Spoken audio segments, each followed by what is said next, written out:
Hello dear students previous videos में हम लोग बैंक रिकन्सिलेशन स्टेटमेंट चैप्टर के प्रैक्टिकल क्वेश्चंस और थ्योरी मैंने आपको पढ़ा दी थी। आज हम इसका बैंक रिकन्सिलेशन स्टेटमेंट का एक प्रैक्टिकल क्वेश्चन सोल्व कर रहे हैं और इस क्वेश्चन में डिफरेंस ये है कि यहाँ पे जो स्टार्टिंग हो रही है वो हमें पासबुक के बैलेंस से स्टार्टिंग हो रही है। अभी तक मैंने आप लोगों को जितने क्वेश्चंस करवाए प्रैक्टिकल क्वेश्चंस इस चैप्टर के, उसमें कैश बुक का बैलेंस आपको गिवन होता था और हम पासबुक का बैलेंस निकालते थे। अब इस क्वेश्चन में मुझे पासबुक का बैलेंस, पासबुक मतलब जो बुक मेरी बैंक बनाता है उस बुक का बैलेंस गिवन है और मुझे मेरी कैश बुक का बैलेंस निकालना है। तो अब आप इसमें जब भी कोई भी एडजस्टमेंट्स करोगे, ये जो गिवन है ये आप किसके बेसिस पे करोगे? कैश बुक के बेसिस पे करेंगे कि मैंने पासबुक में क्या कर दिया है और कैश बुक में क्या नहीं किया, और जो पासबुक में कर दिया तो उसका रिवर्स कर देंगे। फॉर एग्जाम्पल, अगर मैंने पासबुक में प्लस कर दिया और कैश बुक में अभी तक उसको कुछ भी नहीं किया तो क्या करेंगे? अब इसको यहाँ पे माइनस कर देंगे। सिमिलरली अगर मैंने पासबुक में माइनस कर दिया लेकिन कैश बुक में अभी तक उसका कुछ भी नहीं किया तो उसको हम यहाँ पे क्या कर देंगे? ऐड कर देंगे। अभी हम ये सम सोल्व करते हैं, उससे आपको एक क्लियर अंडरस्टैंडिंग हो जाएगी कि पासबुक का जब बैलेंस गिवन हो तो हम कैसे कैश बुक का बैलेंस निकालते हैं। स्टूडेंट्स, इफ आफ्टर दिस आप फिर भी आपकी कोई डाउट्स रह जाते हैं तो आप मुझसे कमेंट सेक्शन में डाउट्स ले सकते हो।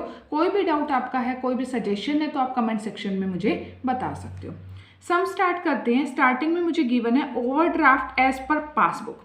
तो सबसे पहली चीज़ तो जब भी आपको ओवरड्राफ्ट गिवन हो तो आप उसको हमेशा कौन सी साइड लिखते हो? हमेशा माइनस की साइड लिखते हो। ओवरड्राफ्ट का मतलब होता है आपने एक्स्ट्रा मनी विड्रॉ की हुई है, इतनी आपके अकाउंट में मनी है नहीं जितनी आपने बैलेंस विड्रॉ किया हुआ है। तो पासबुक का ओवरड्राफ्ट बैलेंस है, मैंने उसको एज यूजुअल माइनस आइटम्स में लिख दिया, it is 7600। Second is checks deposited but not collected by the bank ₹8560। Okay, तो देखो आपने चेक डिपॉजिट करवा दिए बैंक में, ठीक है, मैंने मेरी कैश बुक में प्लस कर दिया, okay, but not collected by the bank, लेकिन बैंक ने कलेक्ट नहीं किया, मतलब बैंक ने अभी तक मेरी पासबुक में इसकी कोई एंट्री नहीं की, बैंक ने पासबुक में प्लस नहीं की। अब मुझे बैलेंस निकालना है कैश बुक का कि कैश बुक में क्या बैलेंस है। तो मैं कैश बुक से तो कोई छेड़खानी नहीं करूंगी, मुझे यहाँ एडजस्टमेंट पासबुक में भी नहीं करनी, सिर्फ ये एक रफ पेज पे मैं अलग से एडजस्टमेंट्स कर रही हूँ कि पासबुक का बैलेंस 7600 है और अगर मुझे पता करना हो कि मेरी कैश बुक में क्या बैलेंस है और ये कुछ ट्रांजेक्शन्स है, तो अगर आप ध्यान से सोचो इस चीज़ को, तो आपका क्या हुआ? पासबुक में 8560 प्लस नहीं हुए लेकिन कैश बुक में तो हो रखे, तो इसका मतलब कैश बुक में कितना बैलेंस एक्स्ट्रा चल रहा होगा? पासबुक में चल रहा है 7600, बट कैश बुक में इस टाइम पे बैलेंस चल रहा होगा क्या? इतना तो होगा 7600 माइनस का, लेकिन प्लस का 8560 भी होगा, क्योंकि हम लोग क्या कर चुके हैं, उस कैश चेक को हम डिपॉजिट करवा चुके हैं बैंक में, तो मेरी कैश बुक वाला जो बैंक कॉलम है वो तो दिखा रहा होगा 8560 बैंक में डिपॉजिट हो गए, बट पासबुक नहीं दिखा रही। अब दोनों को इक्वेट करना है, मैं कैश बुक का तो बैलेंस निकालना है, तो मैं अपनी पासबुक को क्या करूं? मैं भी कहूंगी पासबुक में क्या कर दो? 8560 प्लस कर दो, तो मैं किसके बराबर आ जाऊंगी? मैं मेरी कैश बुक के बैलेंस के इक्वल आ जाऊंगी। Next is incidental charges not recorded in cash book. ये कुछ चार्जेस हैं जो आपने कैश बुक में क्या नहीं किए? रिकॉर्ड नहीं किए। तो मुझे एक बात बताओ, देखो कैश बुक में रिकॉर्ड नहीं हुए, चार्जेस हैं, पासबुक में माइनस हो गए, कैश बुक में कुछ भी नहीं हुआ, और मुझे पता करना है मेरी कैश बुक में कितना बैलेंस है। तो पासबुक 80 रुपीज़ पीछे चल रही होगी कैश बुक से, क्यों? क्योंकि पासबुक में तो 80 रुपीज़ माइनस हो गए पर कैश बुक में नहीं हुए, और अब मुझे ये पता करना है मेरी कैश बुक में कितना बैलेंस है। तो मैं कहूँगी मैं अपनी पासबुक में से 80 माइनस कर चुकी हूँ, लेकिन वो माइनस कैश बुक में नहीं हुए। तो अब अगर दोनों को बराबर करना है तो पासबुक के बैलेंस में, क्योंकि मुझे पासबुक का गिवन है, इसके बेसिस पे 80 रुपीज़ इसमें मैं क्या कर दूंगी? प्लस कर दूंगी। उसके बाद है cheques issued but not presented for payment ₹3400।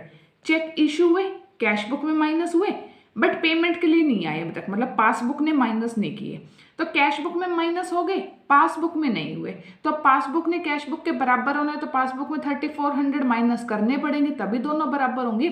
तो पासबुक में आप क्या करोगे? 3400 माइनस कर दोगे तो पासबुक और कैश बुक आपकी क्या हो जाएगी?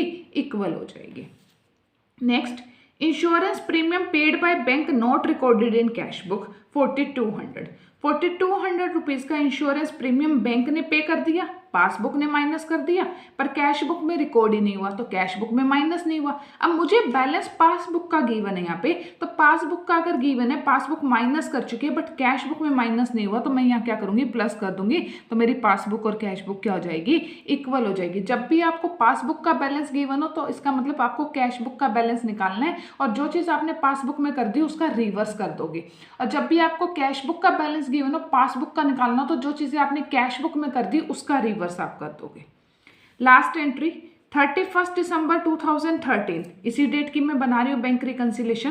कैश डिपॉजिट करवाया आपने बैंक में 385 रुपीज़, बट बाय मिस्टेक जो आपका कैशियर था उसने आपकी बैंक कॉलम में, कैश बुक के बैंक कॉलम के डेबिट साइड में, लिखते तो डेबिट में ही है, बट उसने लिख कितने दिए 485 और आपने करवाया कितना है 385। तो सोचो आपने पासबुक में कितना प्लस, मतलब पासबुक में बैंक ने कितना प्लस किया होगा 385, उसने तो करेक्ट प्लस किया होगा, बट आपने कितने प्लस कर दिए अपनी तरफ से 485।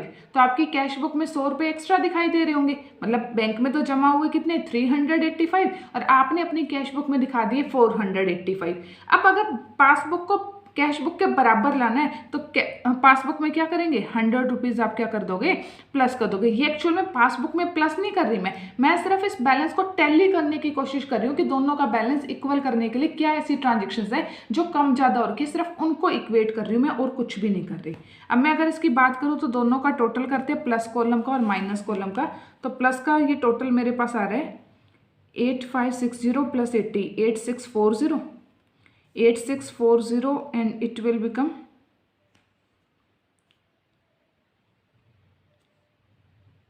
8640 8840 8940 8940 and 4000 12,940 और इधर से ये मेरे पास आ रहा है 11,000। ओके, प्लस का ज़्यादा है तो मेरे पास कौन सा बैलेंस आएगा, मेरी पासबुक का डेबिट बैलेंस आएगा, कैश बुक का सॉरी, कौन सा बैलेंस आएगा debit balance of cash book, favourable balance आ गया कैश बुक का and it will becomes to 12,940 minus 11,000 it is 1940। तो 1940 आपका क्या आ जाएगा बैलेंस, आंसर आ जाएगा इस क्वेश्चन का, date is debit balance as per cash book, it will becomes to 1940 1940 rupees आपका क्या आ जाएगा बैलेंस आ जाएगा। Okay students, thank you so much.